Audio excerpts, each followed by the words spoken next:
Hello.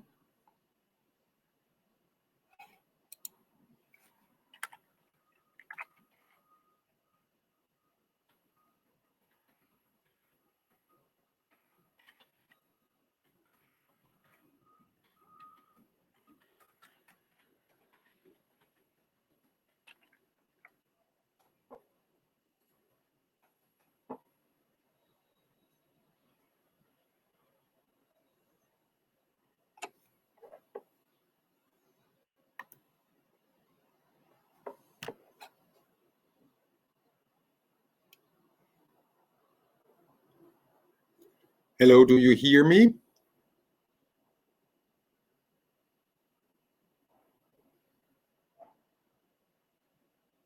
Good.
Good day, Professor Daniel.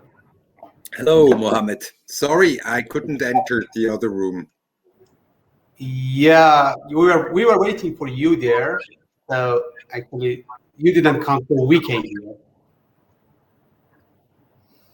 But it's more important that I be here, isn't it? It is, indeed, yeah. So we are waiting for Dr. Tavana Muhamed to join us. And also, Sufi has a problem also in joining. We'll wait to see how it goes. Okay. Hello.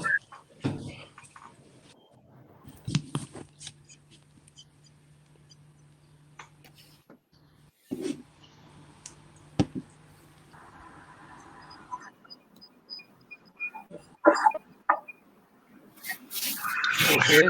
Hi, Sufi. Okay, good morning. Good day. Good day, thank you. Hey, Sufi. Hello, how are you? Very good. And you?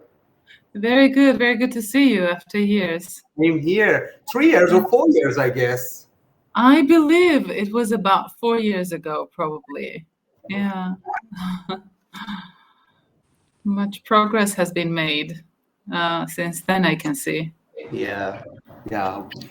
Thank you very much for accepting our invitation to be a part of this event. It's a pleasure. Thank you for the I invitation. think it's just for Mike to join us.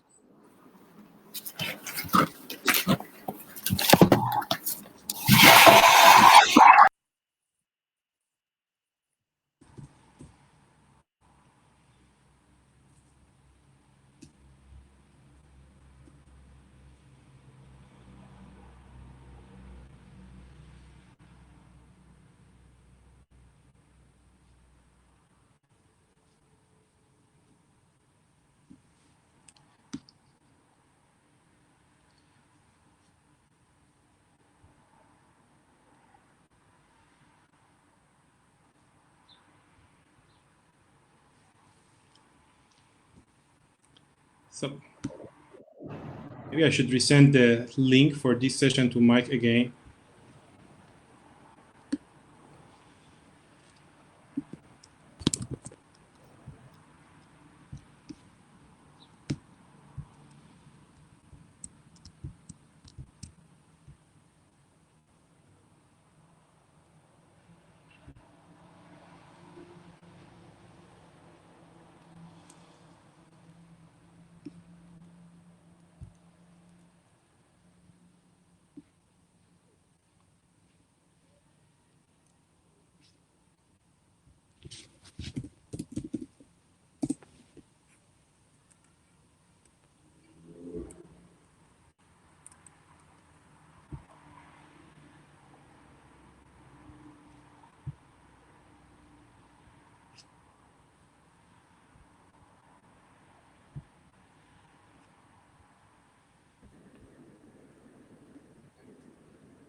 Hello. Hello again.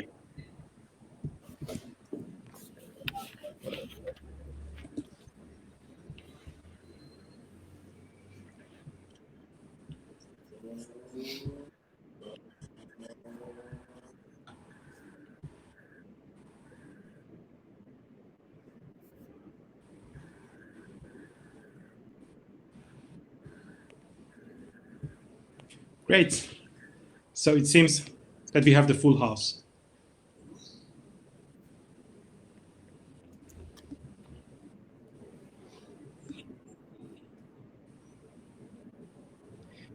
Can everyone hear me well? Yes.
My apologies. I hope that everyone can hear me well. Yes, very well. Perfect. Perfect. So, ladies and gentlemen, distinguished speakers, dear attendees, on behalf of Tehran Regional Arbitration Center, I would like to warmly thank you to this webinar. Today, we are gathered for the launch of TRAC mediation rules, which are now available for the download in the webinar room, as well as TRAC's website. It is delightful that this project is successfully completed, and now we are able to offer new service to TRAC users. I would like to take this opportunity and thank all who had a contribution in this project. In particular, I would like to thank Dr. Rezvanian for his strong support and continuous assistance in different phases of this project, from the outset to till its completion. International mediation is attracting more and more attention as an alternative dispute resolution, not only in Iran, but also globally. The adoption of Singapore Convention is a very good sign for this. Investment mediation also has increasingly become a suitable choice for resolution of disputes between the investors and states, as Exit Just released a number of important documents with this regard. Here at TRAC, we have strong hopes that introduction of the mediation rules play a meaningful role in promotion of commercial mediation in Iran and the broader region. Today, Mr. Director, Dr. Rezvanian, will deliver the keynote speech on the status of mediation in Iran, as well as discussion on the future of TRAC mediation rules. This will be followed by the speech about practical aspects as well as advantages of international mediation in comparison with other methods of dispute resolution based on the experience of distinguished speakers. Professor Garza, Mr. Newmark, Mrs. Tekmaladze, and Mr. Magelvors. I hope that I pronounced your family names correctly. Professor Girsberg's presentation focuses on commercial mediation in Switzerland. Then we will listen to Mr. Newmark. He will explain about practical aspects of mediation and his remarks based on his personal experience. After that, Mrs. Tekmaladze will share the Georgian experience, the way for promotion of mediation, and the possible challenges. Finally, Mr. Magelvors will discuss the practical aspects of mediation based on his extensive experience. Questions are more than welcome.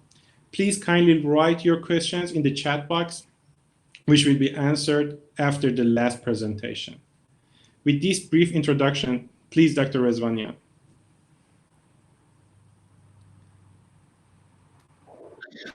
Thank you very much, Dr. Tavana. So, very good afternoon. Are you hearing me? Yes, very well. Very good afternoon, ladies and gentlemen. Welcome to this TRAC webinar, which is also the celebration of official of TRAC mediation rules.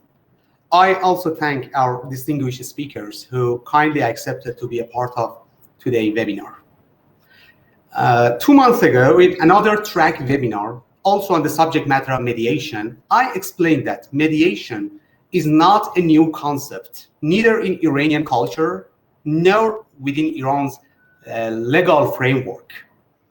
In that speech, I explained about the initiative step Iranian legislator took a few decades ago in introducing bodies which served and are still serving as the court annex system, and in some areas they act as mediators, which prove to be, to some extent, efficient. Although we all know that it is not ADR in true sense of the word, because it is a part of judicial system and is semi-judicial solution, but at the same time it is working like mediation, or we can say the function of mediation has been already used by Iranian judicial system. On the other hand, mediation was and is still working in Iranian culture as a traditional, unofficial solution for resolving many commercial and, let's say, other sorts of civil matters like family disputes.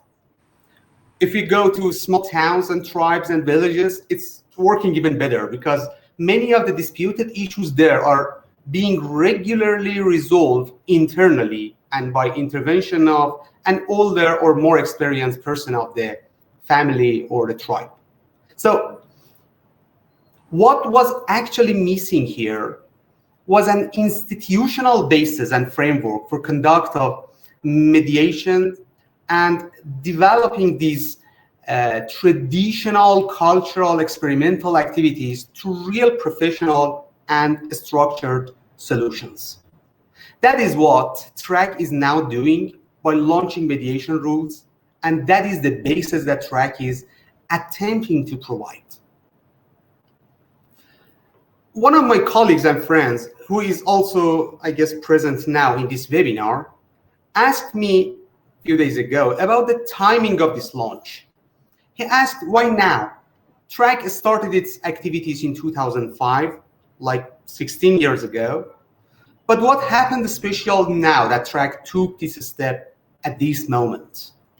Well, honestly, there is not a very big special reason behind that, but that was our understanding that ADR solutions are now being, in general and to a very good extent, known by Iranian practitioners and scholars. And maybe it's now the time to present more ADR solutions in institutional level. Just to clarify more, as an arbitration lawyer who has been very closely monitoring the arbitration trends in Iran in the last 10 years, I can certify that arbitration went through a really evolving path in such a period, both in judicial level and in private one.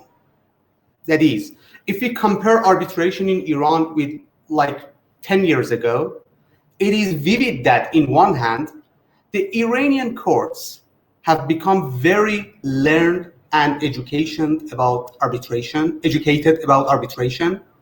Well, of course, when I say very learned and educated, I mean in the context of Iran judicial system. And on the other hand, lawyers and business practitioners are now becoming more and more familiar with arbitration and its advantages and disadvantages, both in domestic and international level. As a result, we come across more and more contracts with arbitration clauses in them and more caseload for the institutions. We are even having more court-referred arbitrations. I'm saying the change is really significant. At the same time, we are seeing that institutional arbitrations are working very well compared to ad hoc arbitrations. And again, I'm saying that based on the comparative statistics of setting aside of ad hoc and institutional arbitration awards in the courts, which shows that the judicial system in Iran is also trusting more to arbitration, particularly to institutional arbitration. So while looking to this promising path for arbitration, we thought maybe this is the time for other ADR solutions, at least those more common and known like mediation, that they also go through the same route.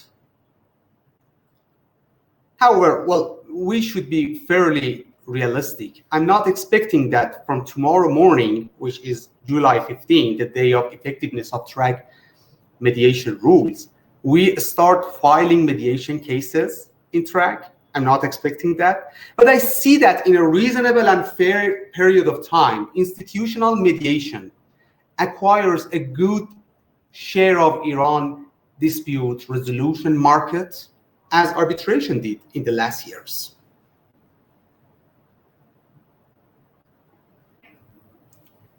Also, Iran's accession to the UN Convention on International Settlement Agreements resulting from mediation, also known as Singapore Convention, was a promising step which encouraged us that now is a good time for triggering the mediation in the institution. And before that, I should say that the Iranian legislator, before accession to Singapore Convention, in the Iran 6th development plan, starting from 2016, clearly referred to the necessitation of using ADR solutions for resolution of disputes in order to lightening the caseload of courts. Therefore, it seems that little by little, the infrastructure for promotion of ADR solutions are being provided in Iran, and TRAC mediation rules, I believe, is a step in this context and a piece of such a puzzle. In order to draft TRAC mediation rules, a working group was constituted in TRAC under the supervision of my friend and colleague, Dr. Tavana. It was rather a small group, but a very efficient, learned, and eager one. In this working group, from the outset, we had 4 main considerations in mind for drafting the mediation rules. First, the TRAC mediation rules should have nothing in contradiction with Iranian laws and public policy. Second, the TRAC mediation rules should have been consistent with TRAC arbitration rules. Of course, not in the content, and I will talk about it later, that how our mediation rules has a different approach from our arbitration rules, but it should be consistent in the form and wording and language so that it has a clear TRAC color and identity. Third, we were in agreement that TRAC mediation rules should in no way be arbitrationalized. That is, we were all cautious that in drafting mediation rules, we have the nature of mediation in mind and avoid falling in formalities and over details of arbitration. And fourth, TRAC mediation rules should have been consistent and in line with the latest and the most recent trends and developments of mediation in the world. I don't know if you have taken time to look at the TRAC mediation rules or not. We have publicized the final version of the website this morning and is now available for public download. When I myself look at the rules, I believe we did all we could do to regard all above considerations in drafting the rules. Plus, although the working group reviewed many mediation rules from throughout the world and learned many things from every one of them, TRAC mediation rules has its own signature in terms of form, approach, and wording. The working group worked on several versions of draft, and eventually a semi-final draft was published for public consultation.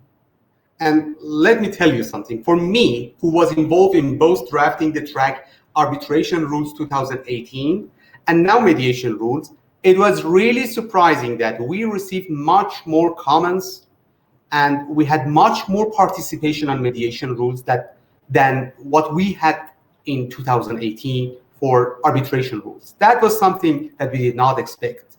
So the comments were all reviewed. Some of them were really valid and were applied in the rules. And this way now the final version is out for everybody. Now, allow me to say a few words about the contents of the rules. TRAC mediation rules has really a very liberal approach. It gives the most possible freedom to parties as is actually required for mediation. But at the same time, it creates a basis for the mediator to do the best out of its discretion and power to close in the parties' positions to each other. As you see in TRAC mediation rules, it does not elaborate everything and every details. And that was what I mentioned that we avoided from arbitrationalizing. But it gives a reliable basis that allows parties and the mediator to decide on everything that they deem necessary for resolving their disputes. Also, as to the costs, and when I say cost, I mean the administrative costs, because the mediator's fees is not a matter here as it should be agreed between the parties. But as to the administrative costs, I would claim that TRAC administrative fees are really fair and efficient, not only in comparison with like Europe, where everything is expensive, but also compared to the region. We believe that the TRAC mediation fees are very competitive with other institutions. Now, I would like to take this opportunity and ask all dispute resolution lawyers, practitioners, business users, particularly those based in Iran or working with Iran, to promote not only TRAC mediation rules, but also the whole concept of mediation in Iran and in the region. In the last years, TRAC was a pioneer arbitration institution in Iran, and it goes without saying that this achievement was the result of increasing interest and support of arbitration among scholars and practitioners. Business users might need more time to get familiar with mediation, but the councils can greatly help to encourage them. Simply and frankly and practically, if you are a counsel, recommend to your client to use multi-tier dispute resolution clause with mediation before arbitration, and tell them how mediation can help them resolve their disputes with the counterparty, and at the same time do not ruin the amicable and friendly relation of the parties. If it doesn't work, tell them that mediation would save them cost. That's enough. Hopefully this should work. Therefore, I humbly request you to continue promoting mediation, TRAC mediation, and TRAC institution in Iran and in the region. So I stop here because I'm running out of my time, I guess. I thank you very much for your attention. I hope you will enjoy the rest of the webinar. And I'm also here to listen to our distinguished speakers and learn them more and learn from them. Thank you very much, Dr. Tavana.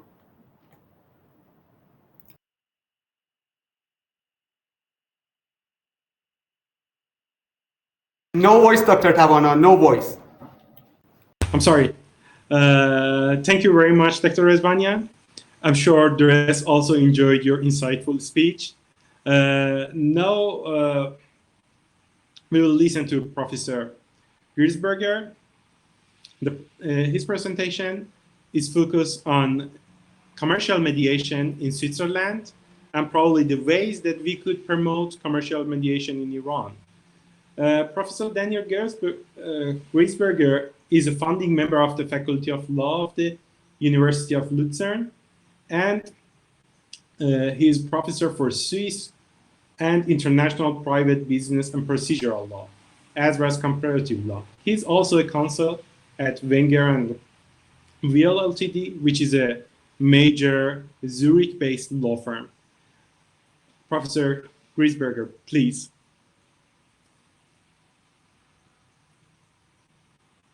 So it seems that we just lost him. He was just here. It was perfect timing. Yeah, absolutely. You might be sharing the screen. Ah. Yes. Okay, now. Good. You couldn't have timed that better.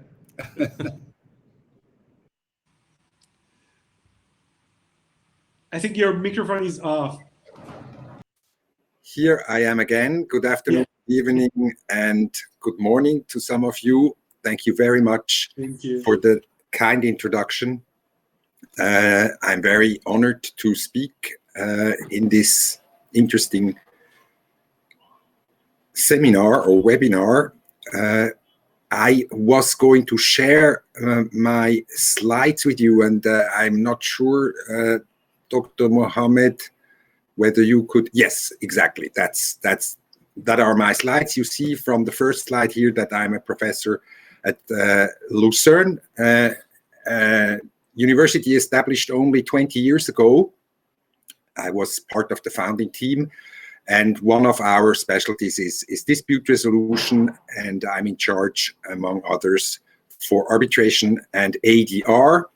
I'm teaching a course in international arbitration each year in a master's course, and also a course on mediation.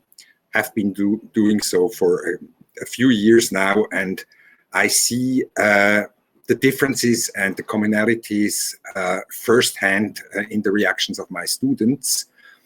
I think both kinds of dispute resolution have their justifications. It depends on the situation, but I agree that mediation has not been treated the way it should have been treated either in Switzerland and Europe, especially in the field of commercial dispute resolution.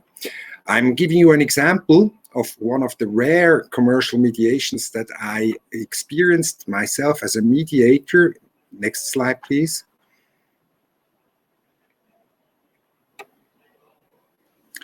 There was a Middle Eastern family business. It was a company in a neighboring country to Iran that had a claim against Party 2. That was a Swiss company. And the Swiss company was in a first place, in the first 20 years of this distribution contract, independent, and was acquired thereafter a few years ago by a North American conglomerate. The next slide, please. The conglomerate was not happy with the contract because the American holding company thought that the relationship was infringing upon the Foreign Corrupt Practices Act of the United States, and therefore terminated the distribution agreement through its subsidiary, the Swiss producer. By the way, there were medical products, and Party 1, the Middle Eastern distributor, did not accept that termination and resorted to the ordinary courts in Switzerland to sue Party 2, its contractual partner, for damages, among others. Next slide, please. The court proceedings in Switzerland were stalled. They didn't go anywhere because, among others, the judge in a rural area did not have much experience in such types of relationships and not with international distribution agreements in particular. So they didn't get anywhere in the first few years, and after a few years, I was approached by the two attorneys representing the parties whether I would be prepared to act as a mediator, and I was. We took a few weeks to do the formalities, to find a mediation agreement, determining some of the terms, a typical mediation agreement. And we had a first and only meeting with the parties and their representatives, including the representatives of the American holding company, which was really deciding now, in Zurich, in the law firm I'm affiliated with. And we concluded the dispute that had lasted for about 10 years in one day. That doesn't, I hope you don't mean that I am bragging here, but it was kind of typical for such a situation. A family business, very emotional because they were having difficulties with the new dominating party, the holding company of the Swiss distributor. They were very much they were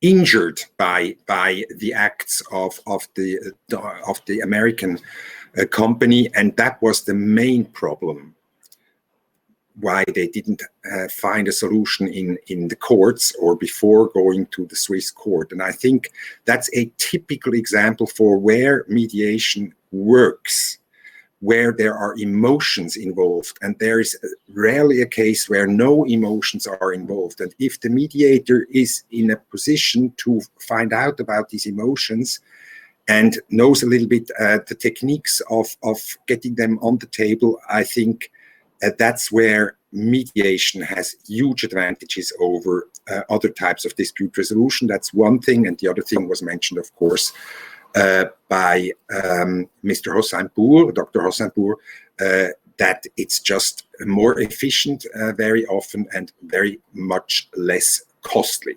So that would give you an example from my own experience. I know that my successors in presenting will have their own examples, and that's why I'm now moving to the Swiss system. Next slide, please. But before that, just for those who are not very much acquainted with the various modes of dispute resolution, just this overview. We have state court proceedings and arbitration, which both lead to a binding decision that is enforceable. And mediation normally does not, or always does not, lead to a decision by an authority. It leads, if successful, to a settlement between the parties, and the mediator doesn't have any power to decide anything. Next slide, please.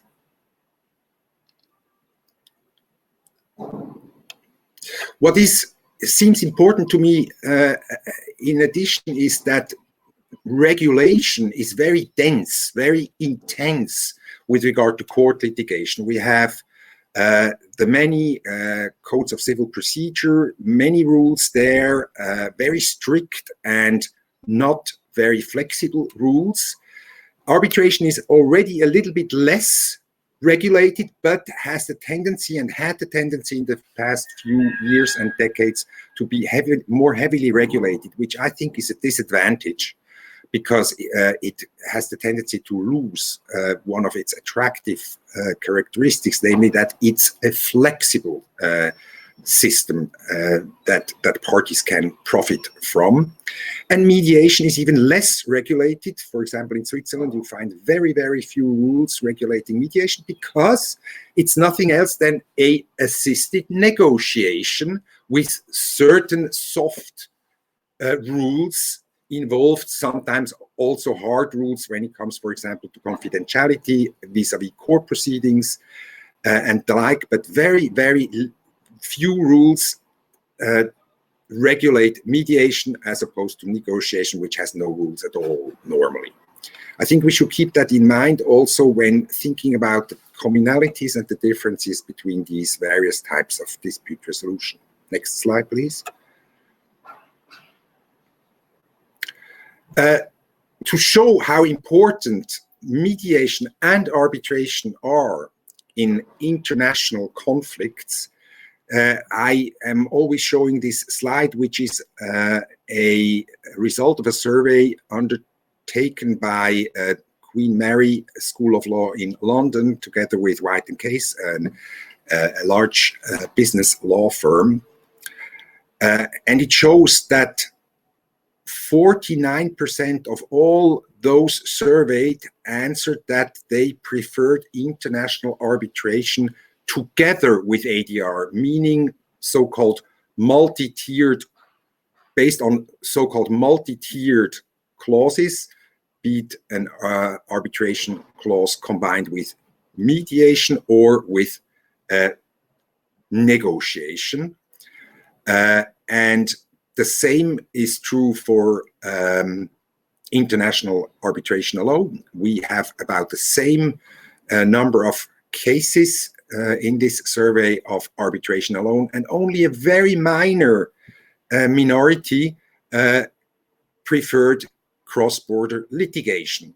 One reason being obvious, namely that arbitration has the benefit of the New York Convention with its 170 member states that make enforcement of any arbitral award much easier than the enforcement of a court decision. I will come back to the combination in a few minutes. Please, next slide. Just for those of you who have not yet dealt much with these alternative types of dispute resolution, Dr.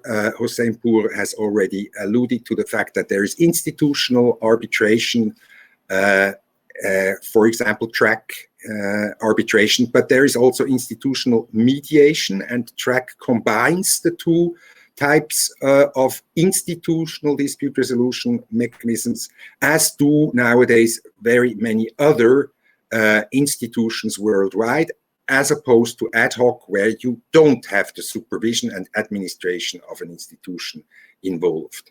And I think institutional arbitration is much more popular than ad hoc arbitration. The same is not true yet for mediation. Please, next slide.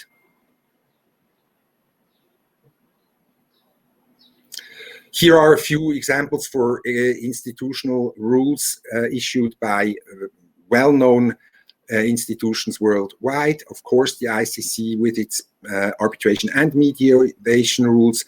Then the famous Singapore rules that also have a so-called protocol for arbitration, mediation, arbitration. I'll come back to that. WIPO as the World Intellectual Property Organization, Hong Kong, for example, and also the now called Swiss Arbitration Center. Until June of this year, it was called the Swiss Chambers Arbitration Institution. Has changed its name due to a restructuring. Next slides, please. The Swiss Arbitration Center, very much the result of important participations, namely of the Association Suisse de l'Arbitrage, the Swiss Arbitration Association, which is a big player in the field of professional arbitrators and arbitration practitioners, and the various chambers of commerce of those cantons that have an important international business. Next slide, please. Switzerland has a tradition of mediating disputes. One of the results of mediation was the Swiss Federal Chapter in 1291. So we really have a long tradition, and mediation was the first dispute resolution mechanism. I guess our tradition is not as old as the Iranian one, but in Europe we are probably one of the oldest state entity that has been formed by mediation. Next chapter. Next slide, please. And one of the more recent products of this long tradition are the rules of the Swiss Arbitration Center, the rather well-known Swiss rules of international arbitration, and the little less known Swiss rules of mediation, which have been revised in 2019. Next slide, please. If you look at some of the new features of the 2019 mediation rules, they are very much like the ones of the Tehran Regional Arbitration Center. As a matter of fact, when I read to the two rules, I found many more similarities than differences. They're very much alike. I liked the simplicity of the Tehran rules. The Swiss rules are a little bit longer. They have certain features that the Tehran rules don't have. They have a simplified designation procedure to make it really fast. But they, like the Tehran rules, they provide for a certificate of mediation and also a certification of settlement agreements, which in the light of the Singapore Convention make a lot of sense. They also have an advisory council for mediation, and that I will speak about a little bit more. They also have improved links between mediation and arbitration or litigation. Next slide, please. That's the wording certificate of mediation, which can be issued by the Secretariat of the Swiss Arbitration Center, and I think the same rule applies for TRAC mediation with regard to the institution. Next slide, please. They also provide for certified copies and a certificate of authenticity of a settlement, both features that you also see in the Tehran rules. They make a lot of sense. Next slide, please. I'm sorry for my interruption. To say within the time plan that we prepared, I really appreciate if we have like 2 minutes more on this presentation. If Sure. It's possible. Thank you very much. Next slide, please. And you see why. You have now, since 2019, the Singapore Convention, which makes it possible to enforce a settlement agreement found in a international mediation, and therefore a certification by the institution really makes sense. Next slide, please. Last but not least, I would like to point again to a trend which, at least in Europe, has really increased considerably in the past years, namely to mix arbitration and mediation. You have the possibility to start an arbitration and stay it immediately after the first exchange of submissions to enter into a mediation. And if that is not successful, to go back to the arbitration that has been suspended. Next slide, please. And you find that in various institutions. Singapore, with its AMA protocol, was the first one. Next slide, please. These are the possibilities based on the Swiss arbitration rules and Swiss mediation rules to switch between the two dispute resolution mechanisms. Next slide, please. But you also have certain issues you have to deal with, and that will be my last remark, that if the mediator is the same person as the arbitrator, you have problems of a procedural nature. So according to most protocols and rules for this combination, the mediator should be a different person unless the party expressly agree before switching to mediation. And you also have a possible solution to do a so-called med-arb opt-out. So the parties can always opt out of one or the other proceeding to make sure that their right to be treated equally and their right to be heard is always respected. Thank you very much for your attention, and I see that I have used 12 minutes instead of the 13 I was. Thank you very much. It was great and very insightful, interesting presentation. Thank you, and perfectly within the time limit. May I just make a very minor correction that our director's family name is Dr. Rezvanian, and Mrs. Hossepour is our colleague at TRAC, but anyway, it has to do with the substantive matters of your presentation. Sorry for that. No problem at all. I just want to make it a little bit clear for the audience. Thank you. So now we are listening to Mr. Newmark. Mr. Newmark is a partner with Spencer Underhill Newmark LLP, a London-based practice specializing in international arbitration and ADR. He has wide experience in both as an arbitrator and a mediator. He sits regularly as chairman, panel, and sole arbitrator under the rules of leading arbitral institution and in ad hoc proceeding, and was the first emergency arbitrator to be appointed under the 2012 ICC rules of arbitration. Mr. Newmark was the chairman of the ICC Commission on Arbitration and ADR from 2014 to 2017. Mr. Newmark, please. Thanks very much, Dr. Tavana. Good day, everybody. And first of all, congratulations to TRAC on the new mediation rules, which I hope and expect to be a great success. Just a word of a background about my involvement with mediation, and then I'll get on to telling you about two particular cases that I've mediated, just to give, I hope, an insight as to how the process, as Dr. Gisberg has done, how the process works and how it might work for cases that come to TRAC in due course and that you might be involved with. So I qualified as a litigation lawyer in 1990, and the first case I worked on, which went to trial, was a total disaster.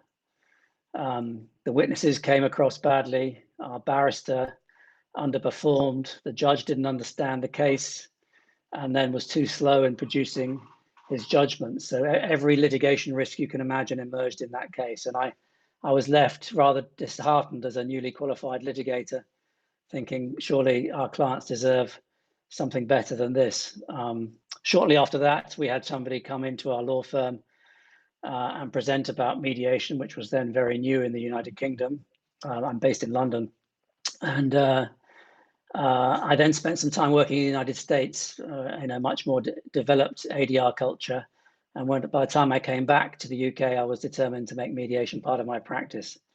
Although I trained as a mediator in the early 90s, I was too young to mediate and didn't get to that until the late 1990s. But since then, it's been an important part of my practice, and I've mediated, I guess, somewhere between 300 and 400 cases until now. So I'm just going to pick two of those,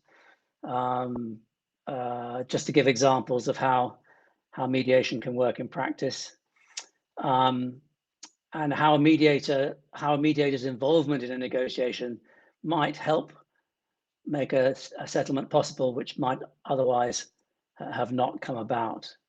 As Professor Ginsberger has done, I should say, of course, I'm a huge fan of mediation, but I don't want to suggest, and please don't take it from my presentation, that it's going to solve every case, or I think that it will, or that litigation and arbitration don't have an important role. Of course, they do, and they will continue to do so. So the first case, then, I mean, I do, as Dr. Tavana has mentioned, I sit as an arbitrator in international cases, and that means that I'm sometimes also appointed as a mediator in similar cross-border commercial disputes, which would otherwise end up in arbitration, and that means mediating with parties that come from different countries and different cultures. And of course, in the international context, you do see quite different approaches to mediation, to negotiation, to the negotiation process, whether that takes place in mediation or directly. And the example I'm going to give you involved a European company on one side and a Middle Eastern company on the other, and it involved flight entertainment systems used on airplanes, used in modern airliners. The European company was the manufacturer of those systems, and the Middle Eastern company was its agent. It was its agent helping it secure contracts in the region with airlines. And the relationship had come to the end, and the agent was now claiming compensation. It came to mediation. I was appointed as the mediator. The mediation took place in Brussels, in Belgium, which was selected as a neutral venue. And we had 2 days, actually, rather than one. It is normal or common to have 1 day, but because everybody was traveling and we wanted to make sure we had enough time, 2 days were set aside here. So the first mediation day was pretty uncontroversial. I met first privately with each team, spoke to everybody, got to know them, went through the plans for the day. And then there was a session with everybody together, everybody around the room, and the lawyers led presentations on each side. Again, that's quite common. And they focused on not just the legal case, but they also spoke about the commercial interests of their parties. And then we split. The parties went back to their individual rooms, and I went back and I spoke with them in confidence. And I told each of them, the things you tell me in this private room whilst I'm with you, I will not share with the other team unless you tell me that I can do that. And that's an important tool in mediation, because it enabled me to find out what was really important to each party separately, and to find out things that they wouldn't necessarily share directly with each other. So we carried on with some meetings, and at the end of that first day, the manufacturer, the European company manufacturer, made an offer, and it gave it to me in private and told me I could go and relay it to the agent in the other room, which I did.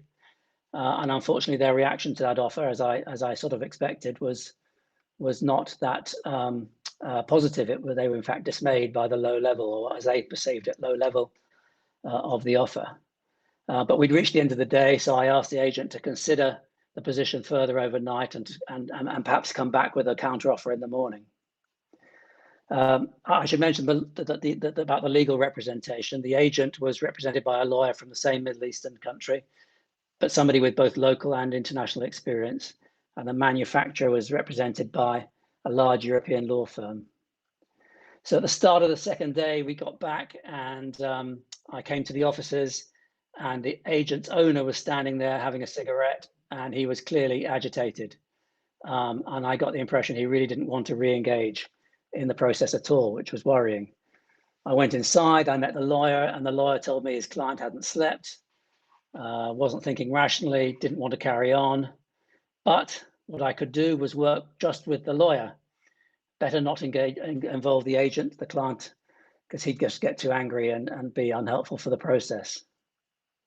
So at this point in the mediation, I'm used to working with the clients directly, so that because they're the decision makers. I'm not so familiar. I wasn't so familiar with the lawyer saying, "Now work with me and not with my client." But he told me this. The lawyer said, "Look, I can give you a figure. I can't get a counter offer from my client. It won't be productive, but I can give you a figure which I think might be reasonable, and I might be able to persuade my client to accept. And if you can get the manufacturer to agree to that, then I'll sell it to my client." So he was sort of putting himself in the middle of the negotiation, an extra link in the negotiation chain. Knowing what I did of the European manufacturer, I was worried that this wasn't really going to go down well with them, but I said to the agent's lawyer, "Look, if they will accept this way forward, I will give it a go, but I'm only proposed to proceed if they understand that when I go back with them, I'm taking not your client's offer, but an idea from you." So I did that, and the manufacturer was concerned, but after some discussion, and in particular, understanding that they really didn't have anything to lose, they could always walk away from this mediation process, they agreed to negotiate effectively with the agent's lawyer, not with the agent directly. And they put a lot of trust in me at that point, that it was a process that was potentially at least going to work. So the mediation went on. It didn't settle actually in Brussels on that day. It took about 2 weeks and a lot of further phone calls and emails to settle. And I had to decide at what point we had to really get the agent itself, this owner, to re-engage with the process. But I did that when I really felt that the negotiation had got to a point where, and the offer from the manufacturer was the best that was going to be achievable. But the lawyer was as good as his word. He came back with the approval of his client, and at that point, the parties had a deal. So I don't know whether that was a negotiating strategy all along by the agent. It worked well if it was, but it didn't matter that I didn't really understand that or know that. The point was that I wasn't misleading the manufacturer. They knew what was going on, and ultimately they got a deal that might not have been possible otherwise, and certainly was better in their view to continuing with a difficult arbitration case. So that's an example, yeah, I think, where a mediator comes in and facilitates a negotiation which might not otherwise have been possible at all. And the important thing to remember, I think, is that you have very little to lose in engaging in that way in mediation because of the confidentiality and without prejudice nature of the process. I'll tell you just very quickly about a second case because it worked very differently and was a very different subject matter. This was about a famous painting, a piece of modern art by a contemporary of Andy Warhol. And it was a three-party dispute. There was litigation in New York and in London. The press were very interested. We had a mediation in London, and the three parties involved, the buyer from the UK, the seller from the UK, the buyer from New York, and the agent from Italy, they were all big personalities. And you recall from the last case, we started with a meeting of lawyers who made presentations. Well, here, I just didn't think that was going to be a good way to start. We had big personalities who knew each other well, had complicated relationships in the art world, and they wanted to engage with each other. So we took a completely different approach, and we started with the three of them sitting down with me and speaking to each other, the buyer, the seller, and the agent and myself. And that, thanks to the lawyers' agreement, worked well. And the lawyers effectively stayed pretty much out of the process through the course of the whole day. My job actually ended up being managing these big personalities and letting them be center stage, which is very much what they wanted to be. So completely different from the last case where I was working largely with the lawyers. This one, I was working with the principal decision makers. And the case did settle. It settled at about 1 a.m. after a very, very long day. To be honest, what really helped the case settle was that this painting was an appreciating asset. It was going up considerably in value because the art market was booming. And I read a little later, after the mediation, an article in the news about how the painting had been sold at an auction in London, a Christie's auction, for several £million, which of course meant that the settlement had been profitable for all three parties in the end. So those are two very different disputes, very different approaches to mediation. And the idea of telling you those stories is just to give you some idea of how the mediator can work with the parties and how it can work differently depending on the type of case. Thanks very much, Dr. Tavana. Thank you very much for this very excellent presentation. Thank you. Now we will listen to Mrs. Teke Maladze. I'm sorry if I mispronounce your family name. She's an independent practitioner, mediator, arbitrator, dispute systems designer, and a consultant advising international organizations, including but not limited to ADB, USAID, UNDP, GIZ, as well as the Georgian public agencies and professional associations on various aspects of dispute resolution systems and policy. Sophie drafted major amendments to the Law on Arbitration 2015, helped draft the first Code of Ethics for arbitrators in 2014, and designed the first court annex mediation pilot in the country. Most recently, she served as an expert in drafting the Law of Georgia on mediation and was part of the government of Georgia delegation to Singapore Convention signing the ceremony. So with this extensive experience on regulation making in mediation, we are listening to Sophie about the experience of Georgia. Please, Thank Sophie. you very much. Thank you very much. Can you hear me? Yeah, okay, very good. Thank you very much. And first of all, congratulations to TRAC with the adoption of the mediation rules. I have to say, I had the pleasure to be invited by TRAC 4 years ago, and I came to Tehran, and I remember I arbitrated the first TRAC vis primut, which was really a pleasure, and I hope I will have a chance to come back physically to Tehran.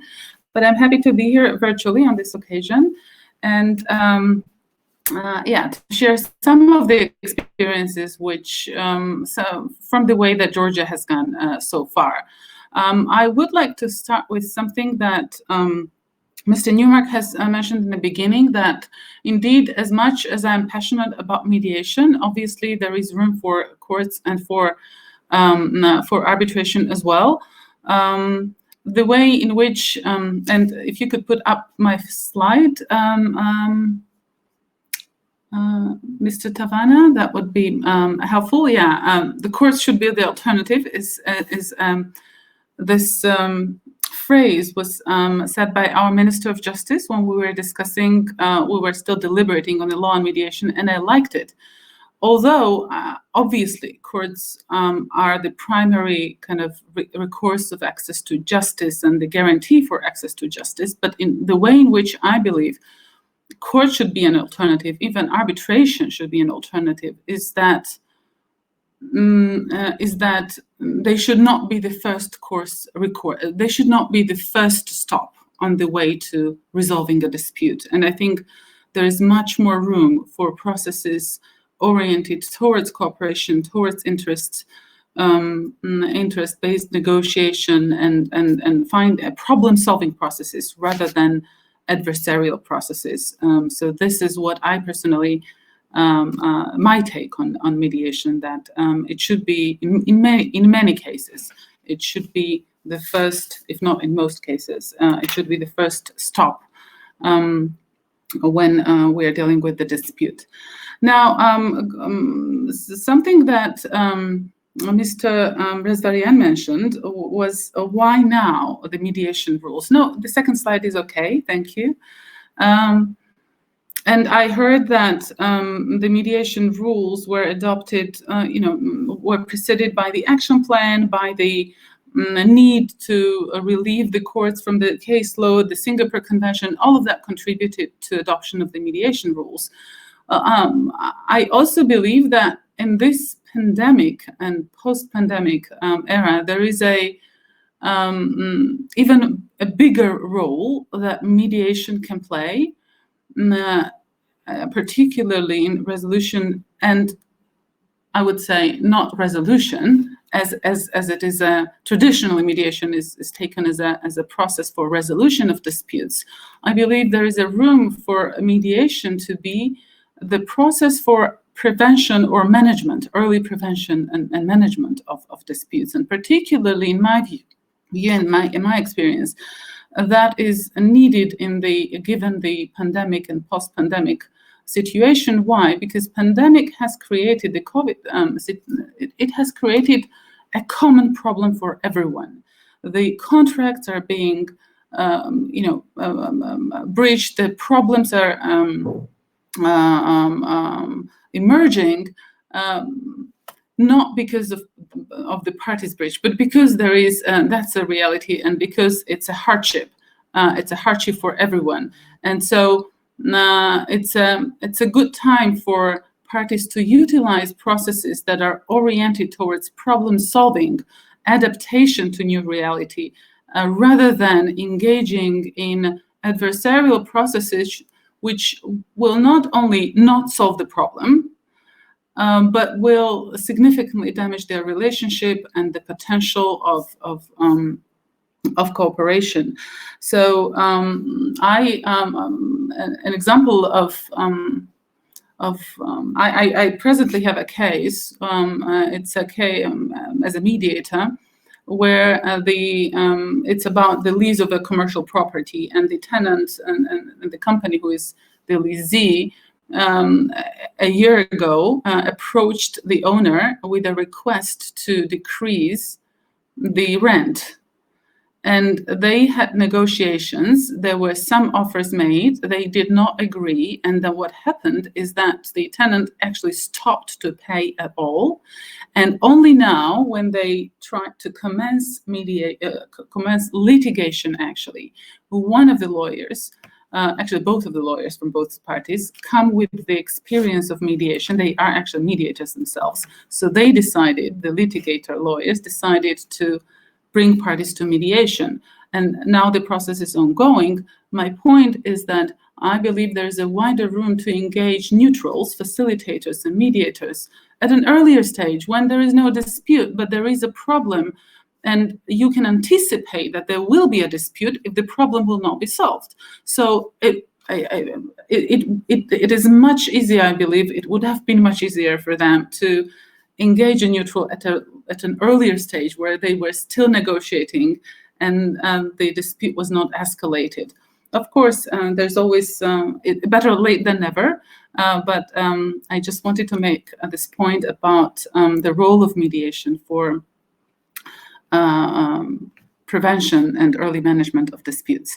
Now, some experiences from Georgia, because I believe that now one of the tasks for TRAC and for Iran is to promote mediation, to actually get it to the users that they do use mediation, that they utilize mediation as a process.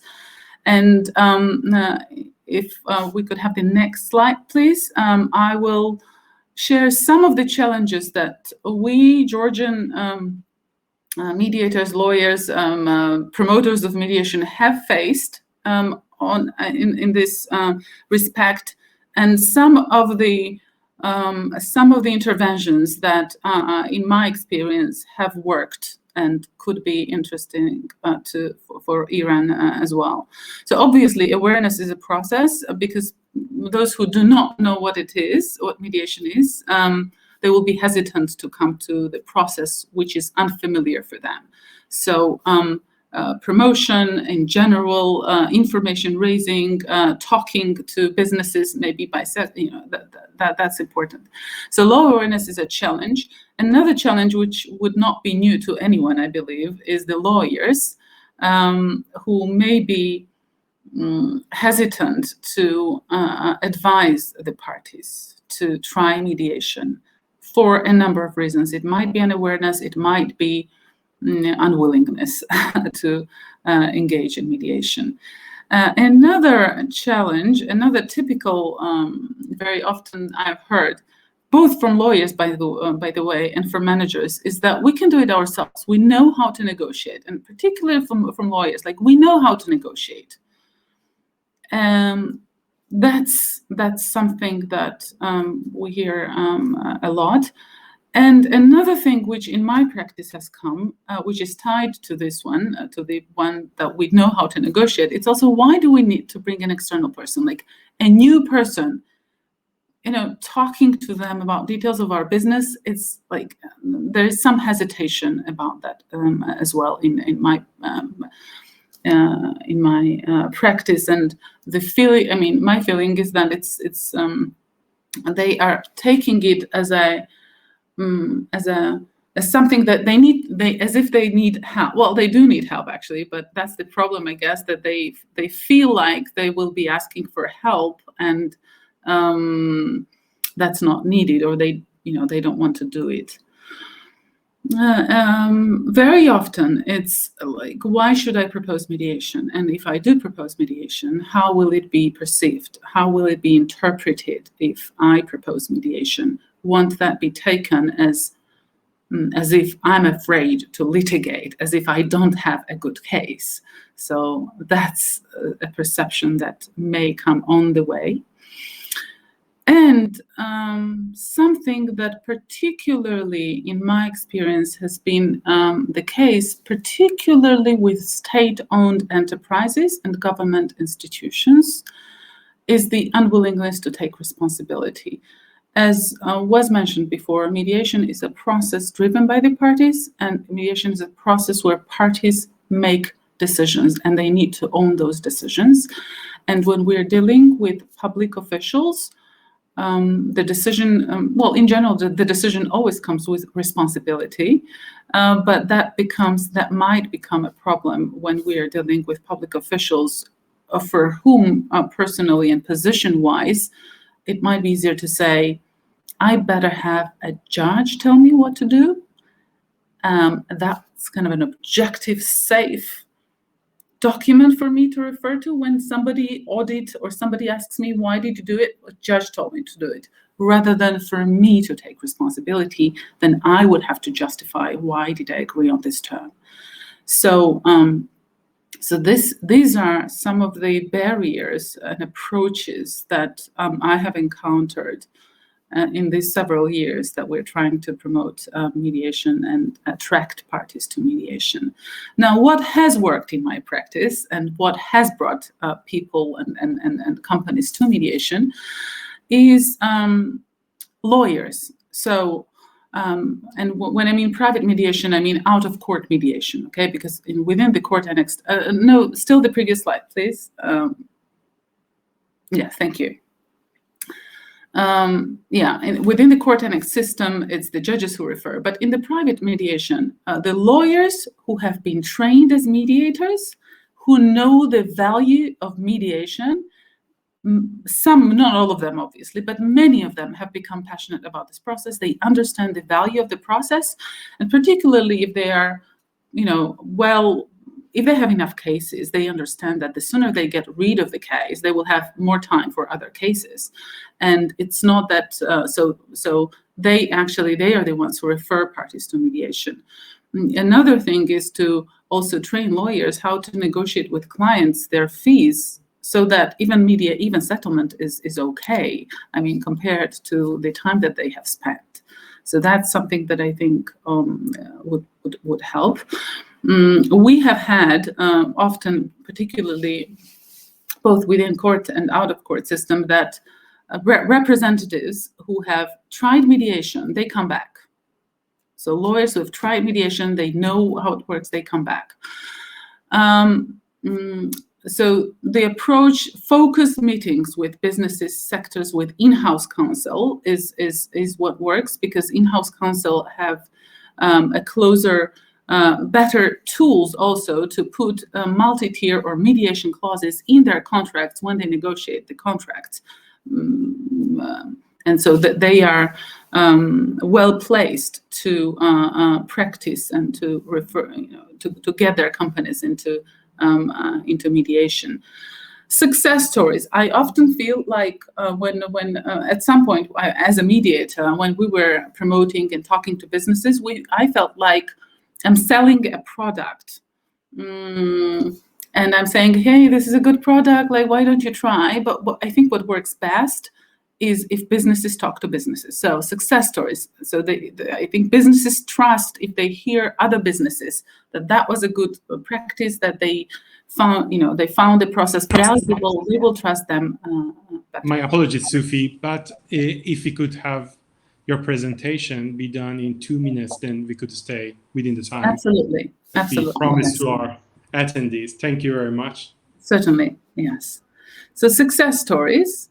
Mediation clauses, so that solves the problem of hesitation to be the first, because now you are not initiating it kind of on your own basis, but you are referring to a clause which was negotiated in advance, so it's easier to refer to a contractual agreement, and that way bring the parties to mediation.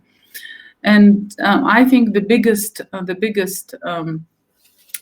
room and the biggest tool, the most powerful tool, is to train future lawyers, students, in how to be better lawyers, in the sense that it's not always about being right, it's about being helpful for your client, and how the lawyers can be helpful for their clients, both in terms of how to manage the process of dispute resolution, rather than just taking for granted that the client wants to litigate. Let's go litigate. First, to investigate and explore the interest of the client first, and to appreciate the value of mediation as a method of dispute resolution. I will just go to the last slide directly. Some cultural. Historical mediations have been mentioned, and the last one, please. We in Georgia also come with the tradition of mediation, and with a long century tradition to mediation. And the picture actually shows there is a museum in the mountains of Georgia, Svaneti, which has the highest settlement in Europe, altitude, on the altitude. So in the museum in Svaneti, there's this stick, the mediator's staff, which has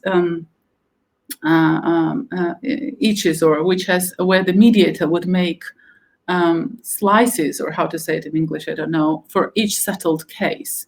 And in fact, the mediators in Svaneti, in the high mountains regions, they contributed a lot to the survival of Svans, which is the group of Georgians, because there was a practice of blood revenge. The families were killing each other, taking revenge, and many families became extinct. And it was the mediators who have started to practice mediation and conciliation, resolution, in order to let the families survive.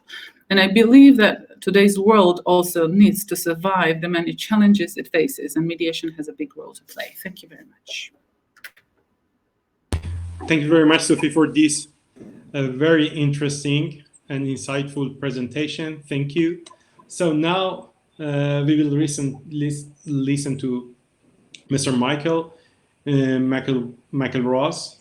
He's the founder of M Disputes, devoted to helping the private and public enterprises resolve their disputes efficiently and fairly. He spent 22 years as in-house litigation counsel at General Electric, and most recently as vice president of litigation at former GE subsidiary Baker Hughes. He lives in Florence, Italy, and works in the field of international dispute resolution.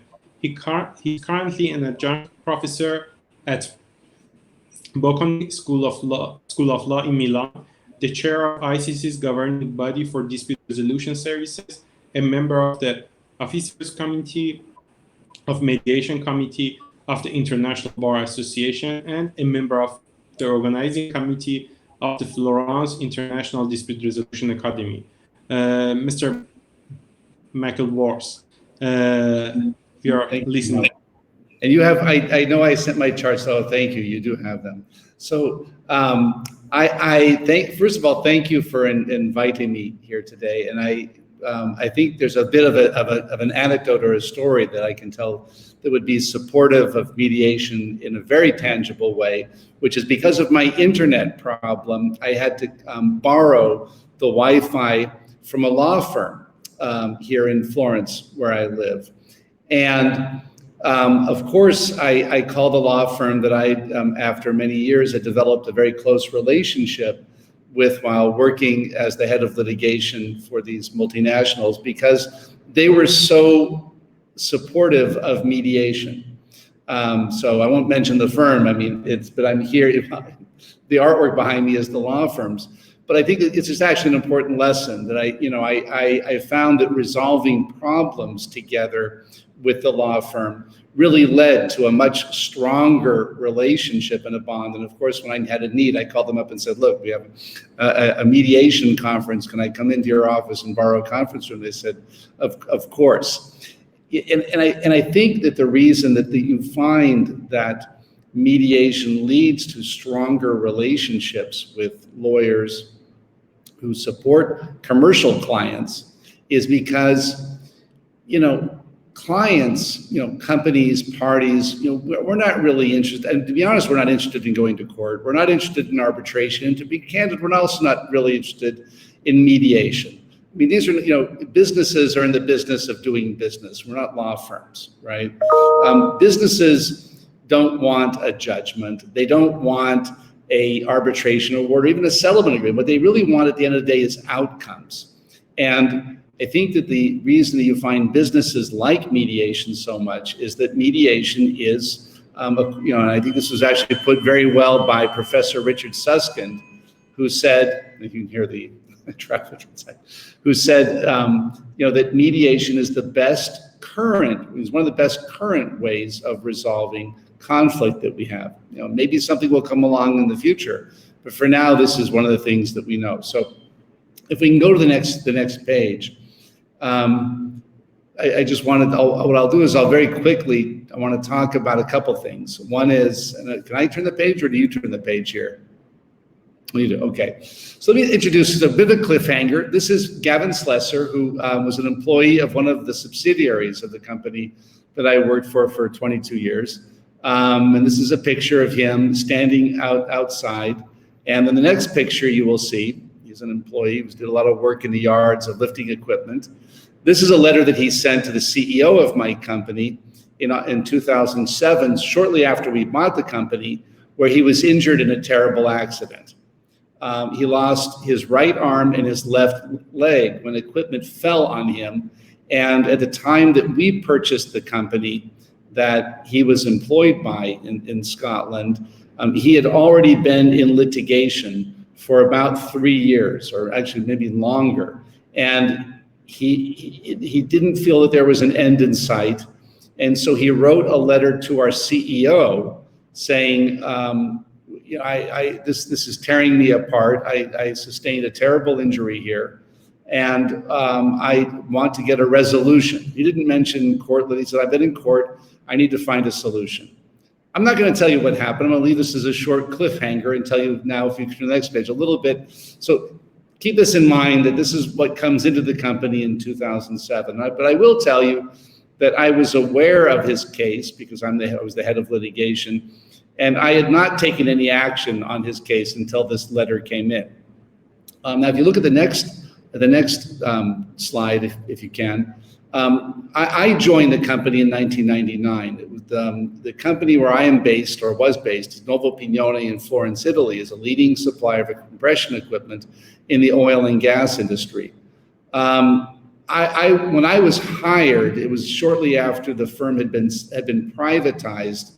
It was owned by the Italian government through its subsidiary, through what was then the fully government-owned company, ENI. Novo Pignone was privatized to General Electric. I was the first litigation lawyer that was hired, and I was hired because they had so many litigations, things were out of control.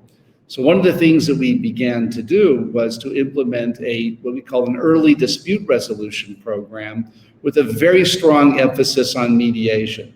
And by the way, I will say something that resonates with the keynote speech today, which is that not all of these cases settled in mediation. In fact, very few of them settled in mediation. But the point is that a few of them did settle in mediation. And it made a big difference for my company. It was huge. And the fact that we were proposing mediation and that we were taking them to mediation meant a lot of them also settled.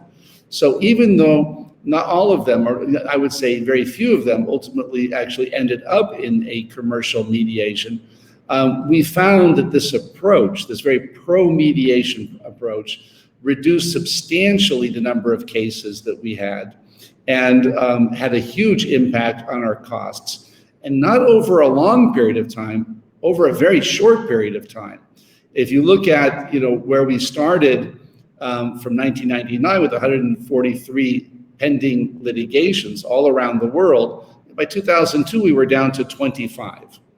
And by 2012, now that number didn't stay low forever.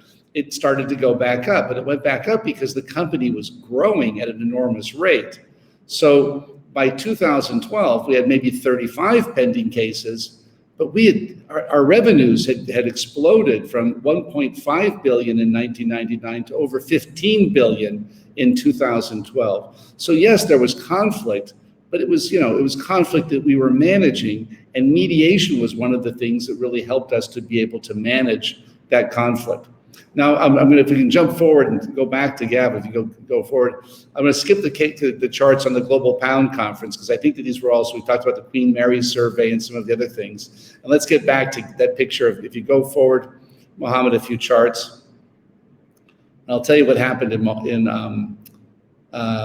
yeah, please go two more. One more. There we go. So this was actually a picture that I showed you. That's actually Gavin today with a prosthetic arm and a prosthetic leg. What happened with Gavin after he wrote the letter is our CEO sent a copy of the letter to me and to our head of human resources, and he said, can you guys do something to help this guy? And look, I'm a lawyer. I'm not a doctor. Well, certainly not. I don't necessarily have money to pay. The business has to pay for things. The only thing I could do is propose mediation.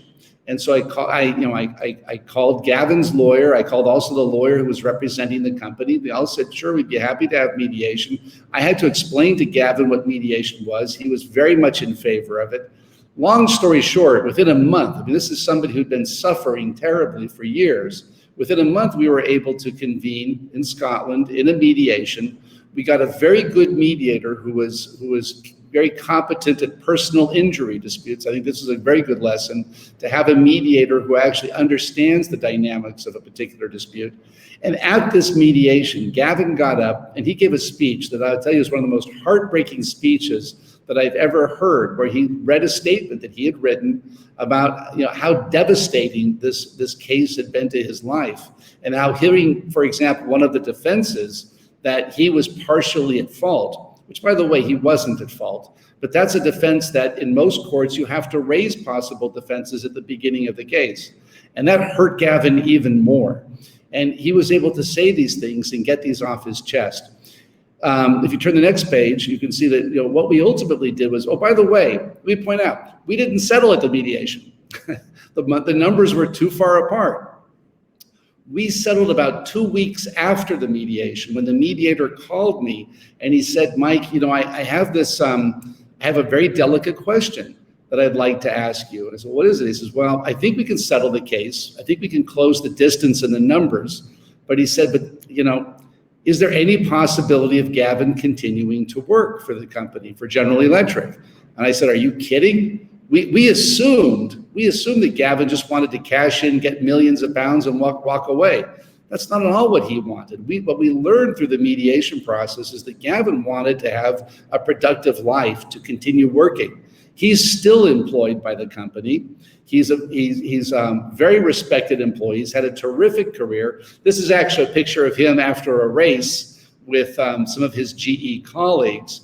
And Gavin, to this day, by the way, his name is Gavin Slessor. He lives in Aberdeen. You can look him up, because you will find nobody who promotes mediation more strongly than Gavin Slessor, or me, who was on the other side of this. And all I can tell you is there's no way we could have got to this resolution if this had been something who had been left to the litigation process.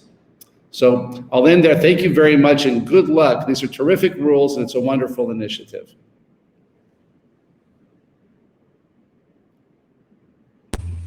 Thank you very much for this very interesting. I really was excited to hear about the story of Gavin and the effect of mediation in his life and career. It was really interesting. And thank you for finishing even earlier than the time you were expected. So it leaves more time for the questions. I think 5 minutes based on the initial plan is left from this webinar. So we already have 2 questions which are answered, but maybe since everyone does not read it in the chat box, I could read them and quickly ask for the answers. The first one is from Mr. Ray, who is a great supporter of us in TRAC in different activities. It's a good time to thank him for his continuous support. His question is, probably I missed the first one, it's the second one. This first question of Mr. Ray is, may TRAC mediation rules be agreed in a multi-tiered clause agreed before dispute between Swiss party 2 and Middle East party 1, or are TRAC rules only for dispute submitted to the mediation after dispute? Dr. Respanian, could you please enlighten us on the answer with the answer of this question? Yeah, sure. Well, you can answer also.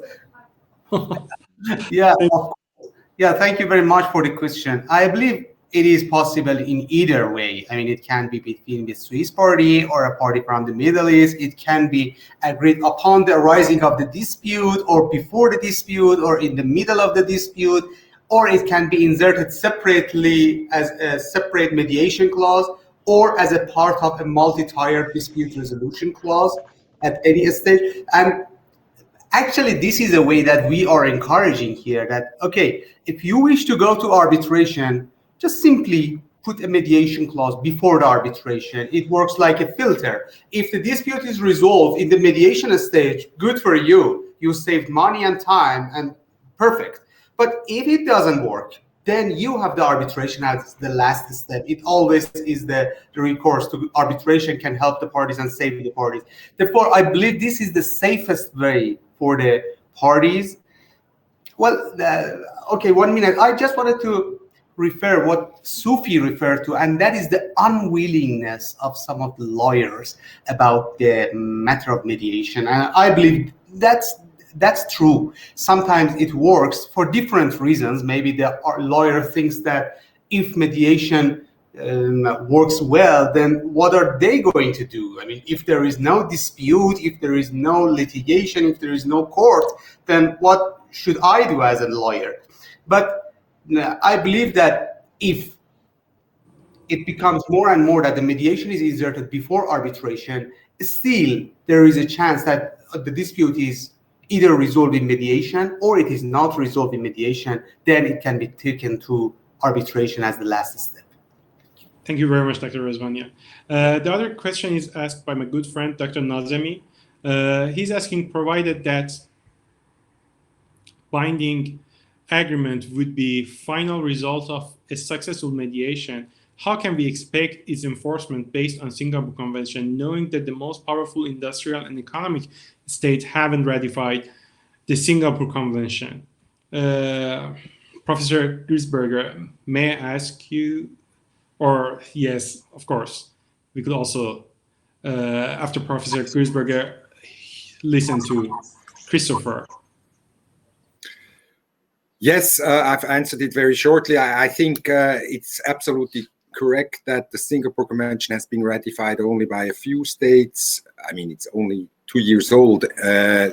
And none of any Western, so to say, states have ratified it yet, and there is some doubt whether there will be many Western states in the immediate future. However, the same story is true with the New York Convention, which was concluded in 1958, and only long after that date, the many states that are now member states were convinced that they should ratify, and it's like an avalanche. Once one or two important states of the West ratify, all the others follow. Same is true with the Hague Convention, some of the Hague Conventions. But even if that were not the case, it sends a sign to the community that settlement agreements should be enforceable, and even if it's only in a region, and I think in the Asian, Middle Eastern region, that will be possible more than before, that will send a sign. And in addition, there is also a model law on commercial mediation, international commercial mediation, which has similar rules to the Singapore Convention, but they are substantive rules rather than rules regarding enforcement. And this model law will also be enacted by some states, if not many states, and then there will be a certain convergence of the rules governing mediation, which has also led to unification and a bigger possibility to enforce settlements or awards based on such a conflict resolution mechanism. Thank you very much. Thank you, Professor Griesberger. Mr. Newmark, can we also have your remarks on this matter, on this question? Just one very quick remark. Thank I've you. been mediating for 25 years, and I've never come across a case where enforcement has been problematic. You've heard various mediation stories today from the different speakers. I don't think enforcement will have been an issue in any one of those cases. Singapore Convention has an important role to play, as we've heard, in promoting mediation, but I don't think anybody should be waiting for that to get on with mediating, because enforcement in practice should not be a problem. Oh, very wonderful to know from an experienced mediator. Thank you very much. So I think now, considering the 3 minutes that the webinar was started late, so we are perfectly on time to close it. We have a long question here. I could read it again from Mr. Ray, or leave it to the panelists to answer it later via email. So it's Dr. Rezvanian, may I also ask this question, or shall I close the session online on time? I would suggest that you just pick one of them. There are 4 questions there. You just pick one. More like an exam. 2 or 3. You know, yeah, I believe we can conclude it in 2 or 3 minutes, I guess.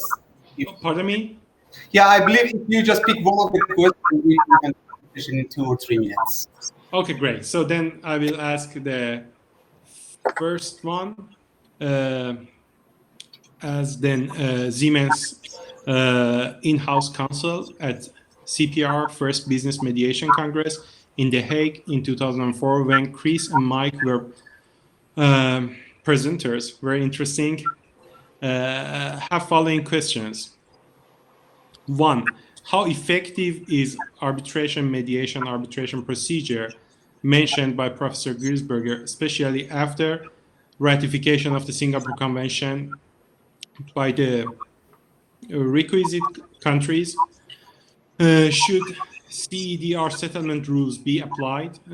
Professor Griesberger, we very much appreciate your comment on this first question. I'm not sure whether I have acoustically heard everything. I understood it to be regarding arbitration, mediation, and arbitration, the AMA combination, correct? Yeah, and I think this concerns the same concepts. Arbitration, mediation, arbitration. You can have the question in the chat box beside the... Yes, now I have seen it. I think ARB-MED-ARB is nothing else than, with regard to the result, than either an arbitration or a mediation that leads to either an award or a settlement by mediation. If it leads to an award, then it's dominated by the New York Convention, and that gives you an enforcement power, so to say, of 170 states. If it's the result is a settlement in the mediation window, then it will be enforceable by the Singapore Convention, if any. But many of the parties will then insist on a so-called consent award within the arbitration already started. That gives them the possibility to enforce the award in those 170 countries. So in AMA, you are not normally depending on enforcement guarantees by an instrument such as the Singapore Convention, because you have started it as an arbitration and therefore have the benefit of the New York Convention. And there, unlike what Christoph told us, enforcement has been, in arbitration, has been a hot topic, and about 20% is the estimate of all awards need to be enforced by support of courts. Thank you very much. If I could just on that, I do think the ARB-MED has not been a big success with the rules where it's been proposed. I don't think that there's been a lot of uptake of it, just because it tends to be a rather cumbersome process. So not all rules contemplate, for example, ARB-MED-ARB. And I think, as Daniel points out, that the idea of the Singapore Convention actually makes it easier for you to have something that's enforceable without needing to get an arbitration award. What I do think is interesting in Phil's question here, though, is, and something that Chris Newmark and I have both been working on, are the CEDAR settlement rules, which have been recently revitalized, if you would, by CEDAR. I would invite people to take a look at that, about ways of, it's on the CEDAR website now, about ways that arbitral tribunals can encourage parties to settle their case during the course of an international arbitration. That I do think is something that it doesn't require, in a sense, this cumbersome, complicated process, which, for example, SEAC has this ARB-MED-ARB procedure that you can opt in, whereas just settling in arbitration it's a way to help you settle. Thank you very much. And I apologize. I do have and I apologize. I can't stay. I have to run here, so I apologize. Okay, just very quickly, Sufi, would you be willing to answer last question? I see two of them. Just the fourth one. How likely is that mediation will be conducted virtually, online dispute resolution, ODR? What will be the drivers of ODR? Yeah. Goodbye, Mike. Okay, goodbye, Mike. You're asking me. Well, first of all, online mediation. Let's think ODR is one thing, and online ODR and online mediation, I think, are two different things. So online mediation is already taking place, and it was happening somewhat before the pandemic. Now everybody is doing mediations online. ODR is something, I think it's still in development. There are systems for doing mutual marriage of offers, of settlement overtures. There was a company called CyberSettle, that Click and Settle, and all these sort of online ways of parties to propose ways of reaching a resolution. But I think that's something that it depends really on the development of the technology as it goes. But a lot of that technology is already here. Okay, great. Thank you. So Sufi, do you have any Remarks Nothing to add? really. I myself also experienced online mediation. Mediation by distance, by online means everybody had to adjust to it, and it has worked with, even though people might have been skeptical, how can mediation work? It has worked, and it has worked well. So yeah, it's not a barrier. Thank you very much. So by hearing remarks from Sufi, I would like to close this webinar by thanking our distinguished speakers. I personally did really enjoy this webinar.